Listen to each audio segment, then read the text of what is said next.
చిరు రాజకీయాల్లోకి re entry ఇస్తారంటూ వార్తలొచ్చాయి. తాజాగా ఈ రూమర్స్ పై చిరంజీవి రియాక్ట్ అయ్యారు. తాజాగా జరిగిన బ్రహ్మానందం ప్రీ రిలీజ్ ఈవెంట్లో చిరంజీవి పాలిటిక్స్ పై రియాక్ట్ అయ్యారు. ఇక తన జీవితం మొత్తం సినిమాలేనని, మరోసారి రాజకీయాల్లోకి వెళ్లే ఉద్దేశమే లేదని చిరు తేల్చి చెప్పారు. ఇక నో పాలిటిక్స్కి వెళ్లిన తర్వాత నేను చాలా ఒత్తిడి అనుభవించాను. నన్ను అన్నవాడిని అననివాడిని కూడా తిట్టాల్సి వచ్చేది. కూర్చొని మరి ఏం తిట్టాలో రాసుకోవాల్సి వచ్చేది. నా పరిస్థితి చూసి సురేఖ ఏంటండి మీరు నవ్వడమే మానేశారు అనేది.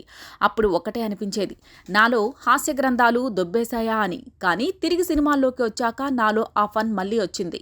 ఇక Anil Ravipudi cinema story line విన్నాక మళ్ళీ పూర్తిగా హాస్య గ్రంథాలు వచ్చేశాయి అనే నమ్మకం కలిగింది. ఖచ్చితంగా మన కాంబినేషన్లో old wine in new bottle అవుతుంది. ఇలానే ఇక మరో క్లారిటీ కూడా ఇవ్వాలనుకుంటున్నా. ఈ జన్మంతా ఇక రాజకీయాల్లోకి దూరంగా ఉంటాను. అలానే సినిమాలకి దగ్గరగానే ఉంటా. చాలామందికి డౌట్స్ వస్తున్నాయి, ఏంటి చిరంజీవి పెద్దవాళ్ళని కలుస్తున్నాడని.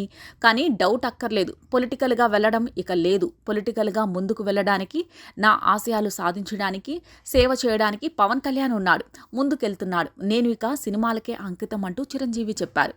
నీ బిడ్డలు బంగారం. ఇక బ్రహ్మానందంతో తన అనుబంధాన్ని మరోసారి చిరంజీవి గుర్తు చేసుకున్నారు. చంటబ్బాయి సినిమా టైంలో బ్రహ్మానందాన్ని మొదటిసారి కలవడం, తర్వాత మద్రాసు తీసుకెళ్లడం వంటి విషయాన్ని చిరు మళ్ళీ చెప్పాడు. ఇక మన ప్రేమ కలకాలం ఇలానే ఉండాలి బ్రహ్మానందం. నాకు వచ్చినంత పుత్రోత్సాహాన్ని నీకు కూడా కలుగుతోంది. నీ బిడ్డల బుద్ధులు బంగారం, వాళ్ళ భవిష్యత్తు కూడా బంగారం అవుతుంది అంటూ చిరు ఆకాంక్షించారు. ఫిబ్రవరి 14 రిలీజ్ కానున్న బ్రహ్మానందం చిత్రం పెద్ద హిట్ అవుతుందని చిరు ఆశీర్వదించారు.